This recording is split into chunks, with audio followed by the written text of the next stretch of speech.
ጆዜ ሞሪኒዮ በባርሴሎና አስተርጓሚና ረዳት አሰልጣኝ ሆኖ መስራቱን ምን ያክል ያውቃሉ?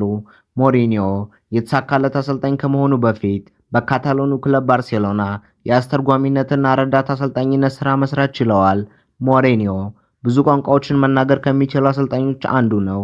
ሞሪኒዮ ፖርቹጌዝ፣ እንግሊዝኛ፣ ፈረንሳይኛ፣ የካታላን ቋንቋ፣ ስፓኒሽኛ እና ደግሞ ጣሊያንኛ ቋንቋዎችን መናገር ይችላል። ጆዜ ሞሪኒዮ በ2005 ከባርሴሎና ጋር በነበረባቸው የቻምፒዮንስ ሊግ ጨዋታ ባሳዩት ያልተገባ ባህሪ ምክንያት ዩኤፋ ከባየር ሙኒክ የሚኖራቸውን የሩብ ፍጻሜ ቻምፒዮንስ ሊግ ጨዋታ ሜዳ ውስጥ እንዳይገባ ቅጣት ይጥልበታል።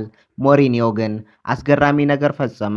ጆዜ ሞሪኒዮ ለተጫዋቾቹ ወደ ጨዋታ ሲገቡና በረፍት ሰዓት ታክቲክ ለመናገር ገና በግማሽ ቀን ማንም ሳያየው ወደ ስቴዲየሙ የተጫዋቾች የልብስ መቀየሪያ ገባ። ተጫዋቾች እስኪመጡ በሙሉ በመጠበቅ ያሰበውን አድርጎ እንደገና ማንም ሳያየው አመለጠ። ይህን መረጃ ያወጣው ከብዙ ዓመታት በኋላ ነበር። ሞሪኒዮ ስለዚህ ጉዳይ ሲናገር እንደዚህ ይላል። ወደ መልበሻ ክፍል በዛው ቀን ሄድኩኝ። ግማሽ ቀን እዛው አሳለፍኩኝ። በቃ ተጫዋቾች እስኪመጡ በመልበሻ ክፍል ውስጥ ለመቆየት ፈለግኩኝ። ወደዛ ሲሄድ ግን ማንም አላየኝም። ችግሩ አሁን ነው። ለመውጣት ስሞክርም ነበር። የቼልሲ የስፖርት ትጥቆች በመልበሻ ክፍል የሚያስተካክለው ስዋርትስ የልብሶች ቅርጫት ውስጥ እንድገባ አደረገኝ። ትንሽ ክፍተት ስለነበረው በዛው ተነፍስ ነበረ። ይሁን እንጂ እኔ በባስኬቱ ወደ ውጭ ይዞኝ ሲወጣ የዩኤፋ ሰዎች እኔን ለመፈለግ ሲከታተሉን ነበር። በዛም ምክንያት ስዋርት ሙሉ በሙሉ በጨርቁ ሸፈነኝ። መተንፈስ አቃተኝ። ልሞት ተቃርቤ ነበር። ትንሽ እንደሄድን ትንሽ ከፈት ሲያደርገው እንደገና ደህና ሆናለሁ። እንደዛ እያልኩ አመለጥኩኝ ሲል ለቢን ስፖርት ተናግሮ ነበር። ጆዜ ሞሪኒዮ በሌላው እንደ አሰልጣኝነቱ ላይ የተሳካለት ሰው አልነበረም። እናቱ የቢዝነስ ሰው እንዲሆን ትፈልግ ስለነበረ በ23 ዓመቱ ቢዝነስ እንዲማር ትምህርት ቤት ታስገባዋለች። ነገር ግን ጆዜ ትምህርቱ ስላልተመቸው ከአንድ ቀን በኋላ ያቋርጠዋል። በአሰልጣኝነቱም ቢሆን በመጀመሪያው የጋለ ፍላጎት እንጂ ጎበዝ እንዳልነበረ ትናገራለች።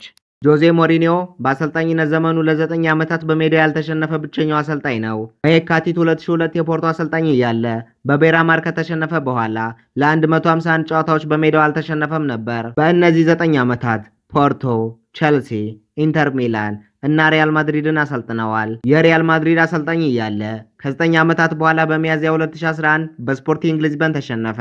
ጆዜ ሞሪኒዮ ከሊዝበን ዩኒቨርሲቲ የዶክትሬት ዲግሪ እንደተሰጠው ምን ያክል ያውቃሉ?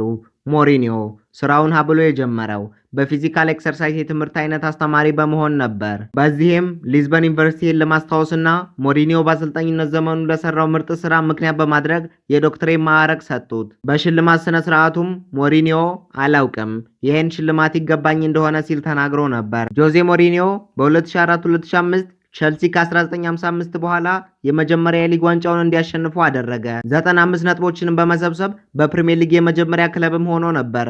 እንዲሁም ትንሽ ጎሎችን ያስተናገደ የመጀመሪያው ክለብም ሆነ። በ2009-2010 የውድድር ዓመት ሞሪኒዮ ኢንተር ሚላንን እያሰለጠነ የሶስትዮሽ ዋንጫ በማሳካት ኢንተር ሚላን አይተውት የማያውቁትን ስኬት አመጣላቸው። በ2009-10 የውድድር ዓመት ሞሪኒዮ ኢንተር ሚላንን እያሰለጠነ የሶስትዮሽ ዋንጫ በማንሳት ኢንተር ሚላን አይተውት የማያውቁትን ስኬት አመጣላቸው። ጆዜ ሞሪኒዮ በበጎ አድራጎት ስራዎች የሚሳተፉ ለሰዎች እጅግ ከፍተኛ ክብር ያለው ሰብአዊነትን የተላበሰ የሰው ልጅ እንደሆነ ይነገርለታል።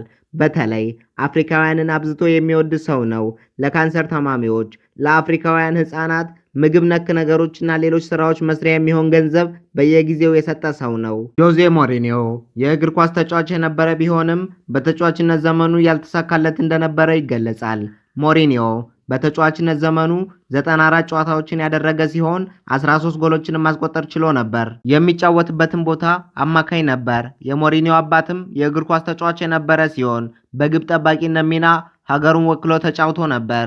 ሞሪኒዮም የአባቱን ፈለግ ተከትሎ የእግር ኳስ ተጫዋች ቢሆንም አልተሳካለትም። ነገር ግን በአሰልጣኝነቱ ረገድ እጅግ የተሳካለት አሰልጣኝ ለመሆን በቅቷል። እርሱም በአሰልጣኝነት ዘመኑ 26 ዋንጫዎችን አሳክቷል። ሞሪኒዮ በግል ደረጃዎች ከ50 በላይ ሽልማቶችን ተሸልመዋል። 5 ጊዜ በወርልድ ጊነስ ሪከርዱን ስሙን አስፍሯል። በፖርቹጋል፣ በስፔን፣ በእንግሊዝና በጣሊያን የዓመቱ ምርጥ የተባለ ብቸኛው ሰው ነው። ደ ስፔሻል ዋን ጆዜ ሞሪኒዮ። ውድ ተመልካቾቼ የዛሬው ቪዲዮ ይሄን ይመስል ነበር። በቀጣይስ ማንን ይዤላችሁ ልቅረብ? የምትፈልጉትን ሰው ኮሜንት ላይ ጻፉልኝ። ለዚህ ቻናል አዲስ ከሆናችሁ ሰብስክራይብ፣ ቪዲዮ ከተመቻችሁ ደግሞ ላይክ ማድረግ አትርሱ።